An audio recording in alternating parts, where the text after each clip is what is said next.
Hello friends, मैं हूं अजीज। आप देख रहे हैं मूवी स्टॉक चैनल, जिस पर आज मैं रिव्यू करने वाला हूं सिनर्स फिल्म को। जी हां, पता है कि रिव्यू बहुत नहीं बल्कि काफी ज्यादा लेट है, जिस पर मैं आपको बार बार यही कहता रहता हूं कि अब गलती नहीं होगी, लेकिन खैर अपनी आदतों से मजबूर उन चीजों पर फिलहाल तो मैं अभी काम कर रहा हूं। जिससे हटकर अब सीधे मुद्दे यानी कि फिल्म की बात की जाए तो आपको पता ही होगा कि इस फिल्म का बज़ इंटरनेशनल लेवल पर कितना ज्यादा है, जिसे लेकर के जिस तरीके की तारीफें निकल कर आ रही है उससे रिलेटेड कई सारी ऑडियंस भी कंफ्यूज हो गई होगी कि क्या उन्हें अपना समय इस फिल्म पर थिएटर में जाकर के देना भी चाहिए या नहीं। जो कि बाय द वे बड़ों को ध्यान में रखकर बनाई गई फिल्म है और सेंसर बोर्ड की मेहरबानी ने इस फिल्म को कहीं ना कहीं तो कह सकता हूँ कि जैसी थी वैसी ही प्रेजेंट की है, सिवाय उस एफ वर्ड के जो जब भी निकल कर आएगा तो साइलेंट पॉज ऐसा कुछ आप भी फिल्म देखते वक्त महसूस कर लोगे। जिसके अलावा पूरी फिल्म फिलहाल तो अगर लेंथ के हिसाब से देखा जाए तो 2 घंटे 17 मिनट के आसपास की है, जिसे आपको शुरुआत से लेकर के अंत तक बैठ करके देखना है, क्योंकि आखिर में 2 पोस्ट क्रेडिट सीन भी है जो कि नहीं इस फिल्म के फ्यूचर का हिंट नहीं बल्कि इस कहानी को कैसे पोस्ट क्रेडिट सीन से दिखा करके कंप्लीट करने की है। जी हाँ, बिल्कुल वही है। लेकिन अब सब कुछ डिपेंड करता है फिल्म के अच्छे बॉक्स ऑफिस नंबर पर, जो कि अगर इस फिल्म के फिलहाल तो अच्छे पॉजिटिव लग रहे हैं तो उस हिसाब से हो सकता है कि स्टूडियो कुछ और इस फिल्म के यूनिवर्स को भी लेकर के सोचे, जिस बारे में मैं इंट्रो के बाद बात करूंगा। जिससे पहले अब अगर कहानी की बात की जाए तो कहानी माइकल बी जॉर्डन के कैरेक्टर स्मोक और स्टैक के कैरेक्टर की है, जो कि जुड़वा भाई है और उन्होंने अच्छा खासा पैसा भी बनाया है, जो कि अब शिकागो से सीधे रिटर्न मिसिसिपी पहुंच चुके हैं, यानी कि उनके होम टाउन, जहां आकर के जुक जॉइंट नाम का क्लब वो खोलना चाहते हैं, जिसके लिए उन्हें लेनी होगी जमीन और उसके बाद कई सारे लोग, जिन्हें मिलाकर के असल मायने में ये क्लब कंप्लीट होगा। लेकिन 1930-32 के आसपास के टाइम पीरियड या फिर उससे पहले भी, जो कि असल टाइम पीरियड में ये फिल्म सेट है, तो मिसिसिपी की सिचुएशन ब्लैक कम्युनिटी के लिए कितनी ज्यादा खतरनाक थी उससे तो इतिहास के पन्ने भरे पड़े ही है। जिन सब में इस फिल्म ने अपनी प्रेजेंटेशन किस तरीके की रखनी है वो बात तो दिमाग में ही डाल कर रखी थी, जिसका पूरा का पूरा क्रेडिट फिल्म के राइटर डायरेक्टर रयान कुगलर को जाएगा, जो कि एक अच्छे स्टोरी टेलर नहीं बल्कि बहुत ही अच्छे स्टोरी टेलर है। हालांकि वाकांडा फॉरएवर थोड़ी हाथ से फिसल गई थी, लेकिन खैर फिर भी उन्होंने फिल्म का भार संभालते हुए अंत तक उसे पकड़ कर रखा था। जिस सुपर हीरो जॉनर को छोड़ करके अब वो इस ओरिजिनल कंटेंट पर खुद की पकड़ कितनी ज्यादा अच्छी बनाने में कामयाब हुए हैं एज एन इंडियन ऑडियंस। चलिए अब उन सारी की सारी डिटेल्स की बात करते हैं, क्योंकि इस जुक जॉइंट क्लब के लिए सभी मेंबर्स के अलावा मोस्ट इम्पोर्टेंट दारू और साथ ही गाना बजाना भी चाहिए, जिनमें ब्लैक कम्युनिटी ज्यादातर तो अट्रैक्ट ब्लू म्यूजिक से होती थी, जिसकी जिम्मेदारी सैमी को दी गई है, जो कि स्मोक और स्टैक का कजिन है। इसके अलावा उसके पिता चर्च के फादरी है, ये बात भी मेंशन करना जरूरी है, और ये भी कि ये माइल्स कॉटन की पहली डेब्यू फिल्म है। बाकी इसके अलावा फिल्म को जिन वैम्पायर्स के नाम से बेचा गया है उन ऑडियंस के लिए जो जल्दी उठ करके थिएटर जाना पसंद नहीं करते, खास करके अगर कंटेंट हॉरर ना हो, और अगर इतनी ज्यादा तारीफ निकल कर आ जाए तो ऐसे में डेफिनेटली कहूंगा कि कंफ्यूजन तो क्रिएट होती ही है, क्योंकि कई सारे लोग इस फिल्म को लेकर के अपनी फीलिंग जिस तरीके से लोगों के सामने रख रहे हैं वो बहुत ज्यादा मिक्स्ड है, जो कि डेफिनेटली ऑडियंस को थोड़ा कंफ्यूज करती है। फिर से कहूंगा कि इंडियन ऑडियंस की बात कर रहा हूँ। तो चलिए अब उन पर डिटेल में बात करते हैं बिना किसी चीजों को स्पॉइल किए हुए। जिनसे पहले अब बनेगी मेरी छोटी मोटी सी रिक्वेस्ट, जो की है इस चैनल को सब्सक्राइब, वीडियो को लाइक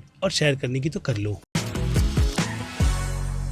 सो फ्रेंड्स, सबसे पहले मेंशन करना ये भी जरूरी बनता है कि अगर आप सिनेमा लवर हो तो आपको इस फिल्म की जिस तरीके से ट्रीटमेंट आईमैक्स फॉर्मेट में कई सारे सीन्स को शॉर्ट कर की गई है, तो उस हिसाब से विजुअल आईमैक्स स्क्रीन में ही आपको बहुत ज्यादा कंफर्टेबल फील करवाएगी, इस बात की गारंटी मेरी है। तो वहीं दूसरी तरफ अच्छा नहीं बल्कि बहुत ही अच्छे से अच्छा थिएटर आपको इस फिल्म को देखने से पहले चूज करना होगा, जिसमें विजुअली तो चीजें है ही, लेकिन दूसरी तरफ साउंड भी बहुत ज्यादा इंपॉर्टेंट है, क्योंकि एक हिसाब से ये फिल्म अपने कई सारे जॉनर को एक्सप्लोर करते हुए म्यूजिकल के पार्ट को भी फिल्म में बहुत अच्छी तरीके से जगह देती है, क्योंकि उसी को ले देकर फिल्म की कहानी के एक भाग का यानी कि थर्ड एक्ट को कहानी के माध्यम से जगह दी जाती है। लेकिन जैसे कि मैंने कहा, ये फिल्म मिसिसिपी के अराउंड जिस तरीके के टेंशन के केओस को क्रिएट कर दिखाएगी वो तो डेफिनेटली वहाँ के लोग ही बहुत ही अच्छी तरीके से समझ पाएंगे, क्योंकि इस फिल्म में उन चीजों को जगह एज ए रेफरेंस ही दी गई है जिससे हॉलीवुड की फिल्मों का भी इतिहास भरा पड़ा है। लेकिन इसके लिए अगर आपको अपनी अच्छी खासी प्रिपरेशन करनी है तो साल 2018 की ब्लैकिश मैन फिल्म में आपको हाईली रिकमेंड करूंगा, जो कि असल मायने में कू क्लैक्स क्लैन कितने ज्यादा बेकार थे उनकी सिचुएशन एक्सप्लेन करती है। और हाँ, एक और फिल्म बर्निंग मिसिसिपी नाम की भी है, जो कि इन सब में बहुत ज्यादा टॉप करती है। बाकी वॉचमैन की टीवी सीरीज के पहले एपिसोड में उस छोटे से पार्ट को अच्छी खासी जगह दी गई थी, जिन सब से अब मूव ऑन करते हुए ये कहानी ब्लैक पर तो फोकस करती ही है, लेकिन उसी के साथ साथ 2 और कहानी के आर्क को जन्म देते हुए बो और लीसा चाओ को भी दिखाएगी, जो कि असल मायने में मिसिसिपी में जनरल स्टोर का काम देखते हैं, और उनका काम स्मोक और स्टेक के आने के बाद उस क्लब को मेंटेन कर चलाने का है। लेकिन उनके वहाँ पर आने की पास की हिस्ट्री और उनका का स्ट्रगल भी फिल्म में अगेन कहूंगा रेफरेंस के तौर पर बहुत ही डिटेलिंग के साथ दिखाया गया है। तो फिर उसके बाद इनसे हटकर जेको कॉनेलिन के कैरेक्टर को भी एज अ रेमिक हमारे सामने इंट्रोड्यूस करवाया जाता है, जो कि शायद से एक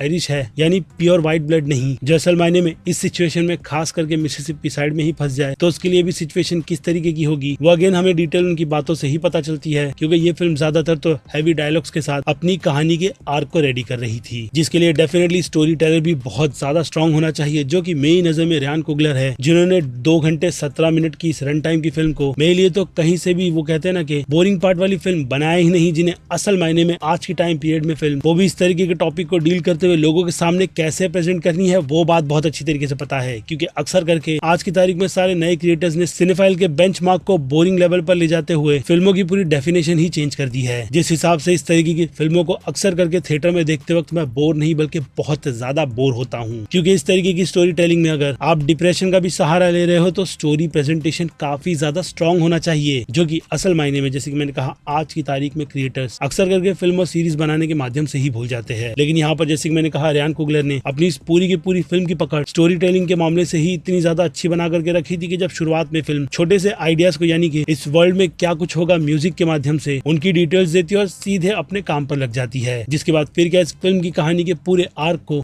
फर्स्ट आर्क को हर कैरेक्टर्स को दिखाते हुए पूरी ही फिल्म में एक अच्छी खासी प्रिपरेशन उन कैरेक्टर्स को बिल्ड कर की जाती है, यानी स्क्रीन पर अगर कोई कैरेक्टर्स 2-4 डायलॉग भी बोलता हुआ नजर आ जाएगा तो डेफिनेटली आपको वो एक्टर कितना ज्यादा स्ट्रॉन्ग है ये चीज पता चल जाती है। और इसके अलावा फिल्म की प्रोडक्शन क्वालिटी को भी मेंशन करना जरूरी है, जिन्होंने इस फिल्म को आई थिंक 90 मिलियन के बजट में काफी जस्टिफाई कर बनाया है, यानी एक एक पाई का हिसाब आपको स्क्रीन पर फिल्म देखते वक्त मिल जाएगा कि मेकर्स ने किस तरीके की डेडिकेशन के साथ इस बहुत ही अमेजिंग सी फिल्म को बना दिया। क्योंकि नो डाउट ये फिल्म विजुअली आपको सिर्फ उस टाइम पीरियड की लगती नहीं बल्कि उस टाइम पीरियड में ले जाती है, जो कि अक्सर कर हमारी इंडियन फिल्म इंडस्ट्री में अगर कोई फिल्म पीरियड ड्रामा को एक्सप्लोर करती है तो फिर प्रोडक्शन क्वालिटी में ही वो चीजें आपको कमी के तौर पर नजर आ जाती है कि सब चीजें बनावटी है, लेकिन यहाँ पर हर चीजें डिटेलिंग के नाम पर सिर्फ बोल कर नहीं बल्कि आपको स्क्रीन पर फील करवाई जाती है, चाहे बात उस टाइम पीरियड में दिखाई गई सारे के सारे इन्वायरमेंट ही क्यों ना हो। ऊपर से माइकल बी जॉर्डन के कैरेक्टर को जब जब सोल्जर बोला जाता है तो उसे उस टाइम पीरियड के हिसाब से डॉग टैग बिल्कुल राउंड वाले दिए गए हैं, यानी जैसे कि मैंने कहा छोटी से छोटी डिटेल जिसके बाद IMAX फॉर्मेट पर आ जाए तो फिल्म को पूरी तरीके से IMAX फॉर्मेट में नहीं लेकिन जिन जिन पोर्शंस को शूट किया गया है वो आपको स्क्रीन पर छोटी बड़ी जब स्क्रीन होगी डेफिनेटली पता चलते हैं कि कहां पर फिल्म अब इपिक होने वाली है और कहां पर बिल्कुल भी नहीं। लेकिन ऐसा नहीं कि ये फिल्म उन चीजों में आपको लेट इट गो करेगी। और फिर उसके बाद सबसे ज्यादा तारीफ अगर की चीज की होनी चाहिए तो वो है फिल्म की म्यूजिक चॉइस और उसे कंपोज करने का आइडिया, जो कि लुडविग गैरसन ने दिया है, जिनका नाम अगर मैं गलत प्रोनाउंस कर रहा होगा तो उसके लिए सॉरी, लेकिन भाई इनकी क्रिएटिविटी इस फिल्म में उस म्यूजिक को फील करने के साथ साथ जो समझने की थी उसे डेफिनेटली कह सकता हूँ कि अच्छी खासी नहीं बल्कि बहुत ही अच्छी खासी रिसर्च के साथ ऐसे पिरोया गया कि जब इस फिल्म में उसे पूरी तरीके से मर्ज करते हुए शुरुआत से लेकर के अंत तक जो डाला गया है वो अगेन उस म्यूजिक की रिस्पेक्ट ही दिखाती है, ताकि ये फिल्म अपने उस टाइम पीरियड से बिल्कुल भी ना निकलते हुए हमें अगेन उसी टाइम पीरियड में रखे। और जब फिल्म के सेकंड एक्ट की शुरुआत होती है और वहाँ पर सैमी और डेल्टा के कैरेक्टर को जिस तरीके से म्यूजिक के माध्यम से तालमेल बैठाते हुए दिखाया जाता है तो भाई साहब वो सिंगल टेक और लोगों के फुटस्टेप एक अलग ही रिदम क्रिएट कर देते हैं, जिससे कि ये म्यूजिक जनरेशनल कैसे बना और पीढ़ी दर पीढ़ी उसे लोगों के सामने किस तरीके से प्रेजेंट करवाते हुए डेफिनेटली उसे ही फील करवाया जाता है, जिससे मैं कहूंगा कि इंडियन ऑडियंस अगर अच्छे थिएटर में बैठ करके एक्सपीरियंस ना करे तो उन्हें उस लेवल का फील नहीं होगा।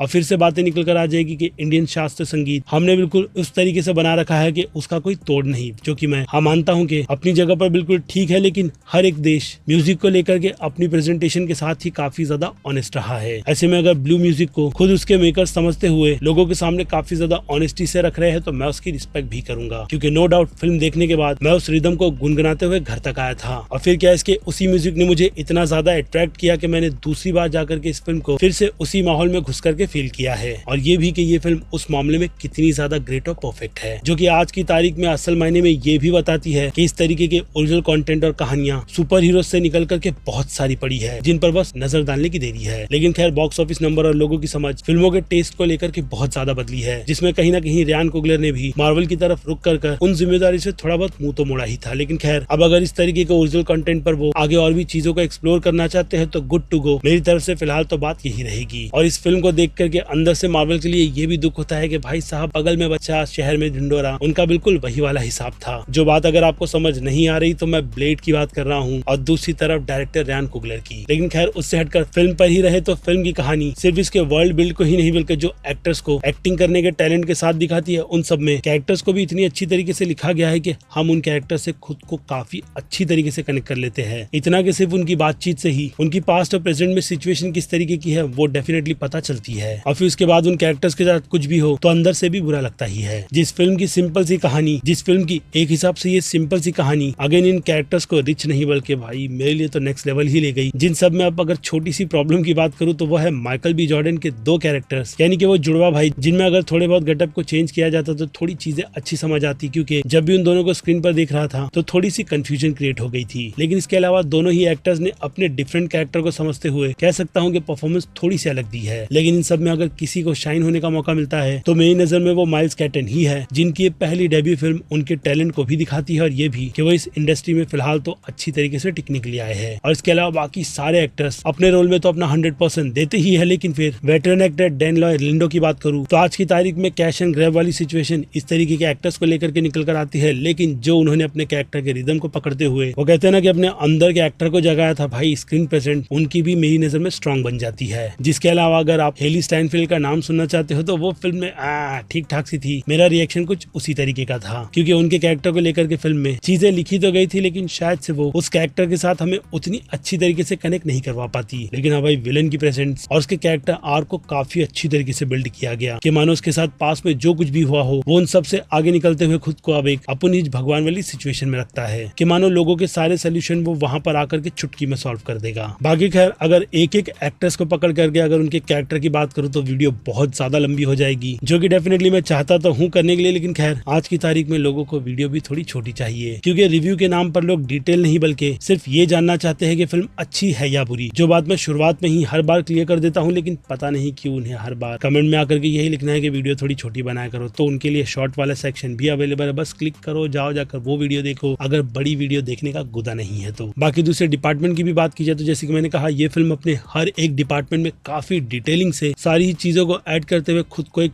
परफेक्ट प्रोडक्शन की फिल्म बनाती है, जिसमें फोटो, कलर करेक्शन, सिनेमेटोग्राफी और विजुअल्स भाई शानदार ही है। बाकी बीजीएम की तो तारीफ मैं कर ही चुका हूँ। जिन सब से हटकर अब इस फिल्म की थोड़ी बहुत बातचीत अगर इसके रेटिंग के टाइम पर डिस्कस की जाए तो उनमें शुरुआत एक्शन से ही करते हैं, जो कि मेरी नजर में इस फिल्म को 5 में से 3 स्टार की रेटिंग दिलाएगा। लेकिन याद रहे कि ये फिल्म अपने एक्शन के इस कंटेंट को बहुत ही ज्यादा रॉ और रियल रखती है। जिसके अलावा अगर आप वैम्पायर्स को लेकर के इस फिल्म से बहुत बड़ी उम्मीदें लगा करके रखे हो वेल, तो उसका पे ऑफ आपको फिल्म में मेरे हिसाब से बस 10% का ही मिलता है, क्योंकि उन सारी ही चीजों का समा फिल्म के सेकंड हाफ में बनाया जाता है और फिर थर्ड एक्ट में फिल्म उसका सारा पे ऑफ देते हुए खुद का पैकअप 2 पोस्ट क्रेडिट सीन से इस फिल्म को कंप्लीट कर करवाती है, जो बात मैंने आपको इंट्रो के पहले बताई थी। लेकिन खैर, इस फिल्म को देखने से पहले मैंने इसका टीजर ही देखा था, ट्रेलर बिल्कुल भी नहीं, जिसे अब देख करके बुरा लग रहा है कि भाई मेकर्स की तरफ से सारी ही चीजें झुक दी गई, इसी उम्मीद के साथ कि शायद लोग इसके सेकंड ट्रेलर को देख करके थिएटर में जाकर के इस फिल्म को डेफिनेटली देखेंगे। जबकि असल मायने में ये फिल्म अगर वैम्पायर वाले आर्क को काफी अच्छी तरीके से छुपा करके रखती तो लोगों के लिए वो सरप्राइज डस्ट टिल डाउन जैसी मूवी जैसा ही रहता, जो फिल्म अगर आपने देखी है तो कमेंट में लिख कर बताना कि कैसी थी। लेकिन खैर, उससे हटकर कॉमेडी के पार्ट पर बढ़े तो उसके लिए मैं इस फिल्म को रेटिंग 5 में से 2 स्टार की दूंगा, क्योंकि फिल्म में अच्छा खासा ह्यूमर भी है और कॉमेडी का ज्यादातर तो पोर्शन डेलरिन लैंडॉय के कैरेक्टर ने संभाल रखा था बहुत अच्छी तरीके से। जिसके बाद ड्रामा के लिए मैं इस फिल्म की अच्छी खासी रिसर्च को ध्यान में रखकर 5 में से 4.5 स्टार की रेटिंग दूंगा। तो वही सस्पेंस के लिए ये फिल्म 5 में से 3.5 स्टार डिजर्व करती है, क्योंकि इस फिल्म के यूनिवर्स की इस दुनिया में कब क्या हो जाए आप चीजें प्रिडिक्ट नहीं कर सकते। बाकी फिल्म तो ओल्ड स्कूल वाले पैटर्न को फॉलो करते हुए वैम्पायर्स के आर्क को दिखाती है, जिसमें ज्यादा कुछ नया नहीं, लेकिन फिर से कहूंगा कि उन कैरेक्टर्स की डेवलपमेंट अगेन डायरेक्टर की ऑनेस्टी ही दिखाती है। जिसके बाद बात की जाए हॉरर थ्रिल की तो उसके लिए भी रेटिंग 5 में से 3.5 स्टार की रहेगी, जो कि डेफिनेटली ये फिल्म डिजर्व करती है, क्योंकि हॉरर के अलावा इस फिल्म में जो डर का पूरा माहौल बना करके रखा गया था वो डेफिनेटली आपको भी टेंशन में डाल कर रखता है। जिसके बाद आ जाए मास ऑडियंस पर, तो अनफॉर्चुनेट मास ऑडियंस इस फिल्म को काफी ज्यादा लेंथी बोलते हुए इसे सी की कैटेगरी में रखेगी, क्योंकि उनकी नजर में इस तरीके की फिल्में होती है बोरिंग। जिनसे हटकर क्रिटिक्स की बात की जाए तो क्रिटिक्स की नजरों में तो ये फिल्म एक ही कैटेगरी की फिल्म है, जिनकी उसी बात पर मैं भी अपनी मोहर लगाते हुए इस फिल्म को एक ही कैटेगरी में रखते हुए आपसे फिर से यही रिक्वेस्ट करूंगा कि आपके नजदीकी सिनेमा घरों में अगर ये फिल्म लगी हुई है तो जाओ जाकर के इस फिल्म के मजे लो और ये देखोगे ओरिजिनल कंटेंट का पावर होता क्या है और असल मायने में रियल सिनेमा भी। क्योंकि इस फिल्म को देखने के बाद सिनेमा वाली वाइब मुझे निकल कर आई है और ऐसी ही सिचुएशन एक और फिल्म को भी देखकर बनी थी, जिसका जल्द ही रिव्यू मैं आपको देने की कोशिश करूंगा। बाकी खैर, सिनर्स को लेकर के अब आपकी क्या राय बनती है वो आप मुझे कमेंट में लिख कर बताइएगा। इसके अलावा मैं हूं Aziz, movie stock channel like share subscribe भूलना मत। मिलूंगा जल्दी दूसरी किसी वीडियो में। Till then bye.